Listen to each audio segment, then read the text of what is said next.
네, 오늘 역시 전문가들 의견이 나뉘고 있습니다. 지금 2명이 하락장을 예상하고 있고요. 3명은 보합권장을 예상하고 있습니다. 먼저 KTB투자증권의 이성훈 과장은 보합권 예상하면서 현대제철을 관심주로 꼽았습니다. ISIC의 김홍현 수석팀장은 하락장 예상하면서 한빛소프트를 주목하고 있습니다. 카카오페이증권의 윤정식 부장 역시 하락장 예상하면서 2차 전지 관련주에 관심을 갖고 있습니다. 비전경제연구소 김태성 팀장은 보합권장 예상하면서 만도에 주목하고 있습니다. 그리고 모두투자그룹의 김민재 팀장은 보합권장 예상하면서 제일테크노스에 관심을 가지고 있습니다. 자, 그러면 전화 연결을 해서 오늘 장 분석 상황 알아보도록 하겠습니다. KTB투자증권의 이성훈 과장이 연결돼 있습니다. 이성훈 과장 나와 계십니까? 네, 안녕하십니까? 네, 안녕하십니까? 자, 오늘 장 어떻게 보고 계시나요? 오늘 장도 어제와 좀 비슷한 흐름이지 않을까라고 판단되고 있고요. 최근 장세가 코스피 대비 코스닥에 강한 부분인데 어제 같은 경우에는 상승 종목보다 하락 종목이 많았습니다. 오늘도 좀 만만치 않은 시장이 되지 않을까라고 판단되고 있고요. 지금 현재 미국의 어떤 실물 경제 지표나 여러 가지 면에서는 좋긴 하지만 역시 주가가 많이 올랐다는 고점 신호가 좀 많이 나와주고 있습니다. 그렇기 때문에 차익에 대한 부담감이 미국 시장도 있다라고 볼 수 있겠고, 역시 미국 증시 역시 높은 인플레이션에 대한 우려도 아직까지는 존재를 하고 있기 때문에 일부 종목 중심으로 강세를 보이는 종목 장세가 진행된다는 점에서 이 글로벌 증시가 계속 최고치를 얼마 전까지만 했었던 이 최고치가 계속 이어지기에는 좀 힘이 붙인다라고 볼 수 있겠고, 그렇기 때문에 우리나라도 마찬가지입니다.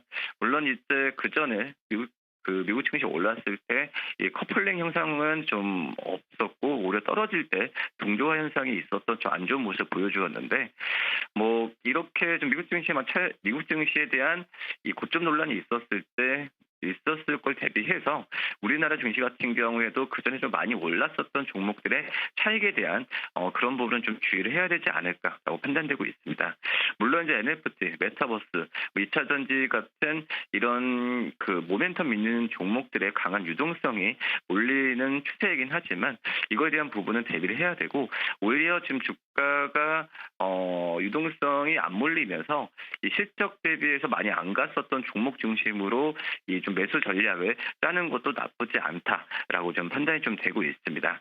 그러니까 한마디로 지금은 좀 약간 쉬어가면서 종목들을 다시 한번 차근차근 짚어 넘겨야 될 시기이지 않을까라고 판단되면서 이 변동성 확대는 분명히 유의를 해야 된다라고 말씀드리겠습니다.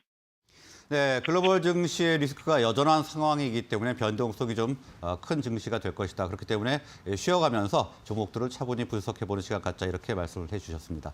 다음은 관심주로 넘어가 보겠습니다. 오늘 관심주 현대제철을 제시해 주셨네요.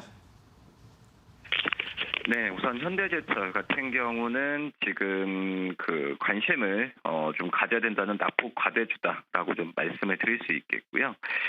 현대제철 같은 경우는 글로벌 어떤 경기에 대한 수혜 기대감이 좀 많이 남아있는 그런 가능성이 큰 종목이다라고 좀 생각이 되고 있습니다. 아시다시피 3분기 실적 전망치가 보다 훨씬 더 높게 나왔는데, 현대제철 3분기 영업이익은 작년 대비해서 무려 2,374% 급증한 8,262억을 기록했습니다. 두 개 분기 연속 사상 최고치인데, 이번에 컨센서스가 7,600억 정도를 예상한 상태에서는 높게 나왔다라고 볼 수 있겠고요. 협력사 파업과 또 비수기 영향으로 판매량이 전년 동기에 대비해서 6% 감소한 454만 톤에 그쳤음에도 불구하고 전 제품에 걸친 공격적인 판매 단가 인상과 또 저수익 사업에 대한 구조조정 효과로 수익성이 크게 개선됐다라고 좀 볼 수 있겠고요. 이 4분기에도 이 그룹사양 자동차 강판에 대한 가격 추가 인상으로 실적 개선이 지속될 것으로 전망이 되고 있습니다. 현대제철은 올해 상반기 그룹사양 자동차 강판 가격을 내수 공장만 봤을 때도 톤당 5만 원 인상한 것으로 알려졌는데요. 이 하반기에는 그룹사 해외 공장량 가격 인상이 확실시되면서 이 4분기 때도 기대를 해도 괜찮지 않을까 판단되면서 3분기 대비해서 4분기는 그 이상의 영업이익이 되지 않을까라고 판단되고 있습니다. 주가에 대한 부분이 약간의 그 부분 반영 못한 상태이기 때문에 충분히 매수 관점으로 들어가도 괜찮지 않을까 생각되고요. 이 중국의 경기 모멘텀은 올해 4분기를 바닥으로 안정될 가능성이 높고 내년 2월에 베이징 올림픽 전후까지 강도 높은 철강 생산 규제가 예상됨에 따라서 중국 철강 가격은 올해 말에서 내년 초를 기점으로 반등 시도에 나설 것으로 판단되고 있습니다. 그래서 현대제철 계속 저평가 구간에 머물러 있는데 관심 있게 봐도 괜찮다라고 판단되고 있고요. 현재 주가 수익 비율은 PL로 봐도 3.6배, 주가 자산 비율은 0.33배에 불과하면서 중국의 철강 가격 반등 시 업종 내 가장 탄력적인 주가 상승을 기대해봐도 괜찮지 않을까라고 좀 생각이 되고 있습니다. 현대제철 지금 가격 충분히 매수 관점으로 들어가도 괜찮다라고 생각이 됩니다. 네, 실적 호전이 지속적으로 기대되는 현대제철 분석을 해주셨습니다. 오늘 말씀 고맙습니다. 네, 감사합니다. 네, 지금까지 KTB 투자증권의 이성훈 과장이었습니다. 다음은 ISIC의 김홍현 팀장이 화상으로 연결되어 있습니다. 김홍현 팀장 나와 계십니까? 네, 안녕하십니까. 예, 안녕하십니까. 자, 최근에 메타버스 정말 강렬한 상승세를 보이고 있는데요. 앞으로는 좀 어떻게 될 거로 보십니까? 네, 우선 전일 우리 증시는 코스피는 하락 마감, 코스닥은 상승을 하면서 마감을 하였습니다. 이제 전일 같은 경우 수능으로 인해 1시간 늦은 10시에 장이 또 시작이 됐었죠. 또한 이번 11월 1일부터 위드 코로나를 시작하였는데 그 여파로 인해 확진자 수가 역대 최다치를 보여주었고 중증 환자 또한 많이 증가했다는 모습을 볼 수가 있었습니다.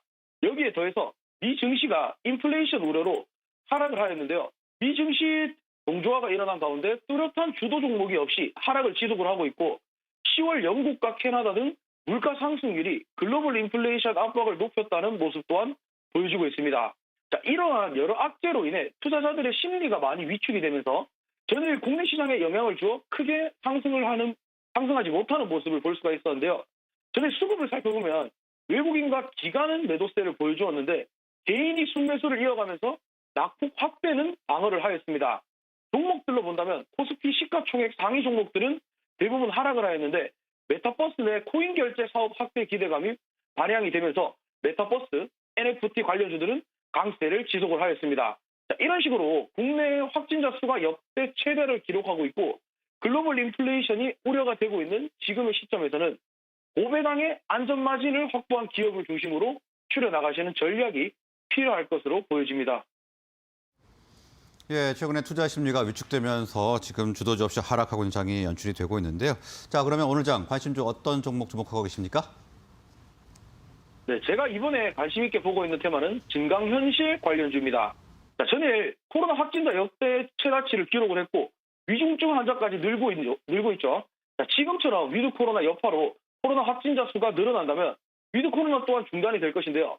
그러면 또다시 단계적 거리두기가 이루어질 수 있다고 보여지는데 그렇게 되면 가상현실에 대한 수요는 다시 늘어날 것으로 보여집니다. 자, 또한 최근 증강현실 기술은 크게 주목을 받고 있죠. 이는 물리적 세계는 3차원인데 반해 사용하는 데이터는 대부분 2차원의 화면과 종이이기 때문에 현실과 디지털 세계 사이에 많은 양의 정보를 활용하지 못하고 있습니다. 이 부분을 증강현실 AR 관련 기술로 극복이 가능하기에 국내 기업뿐만 아니라 해외 기업인 애플이나 구글, 페이스북 같은 세계적인 기업들 또한 공격적인 투자를 하고 있는데요. 그중에서도 제가 관심 있게 보고 있는 종목은 한빛소프트입니다. 공사는 게임 서비스 사업을 주요 사업으로 하고 있고 대표적인 게임으로는 에이카, 오디션, 모바일 게임으로는 클럽 오디션이 있습니다. 공사는 최근 자체 연구소 조직을 통해 AR 대화 서비스 플랫폼을 개발하고 올해 안에 선보이겠다는 발표가 있었는데요.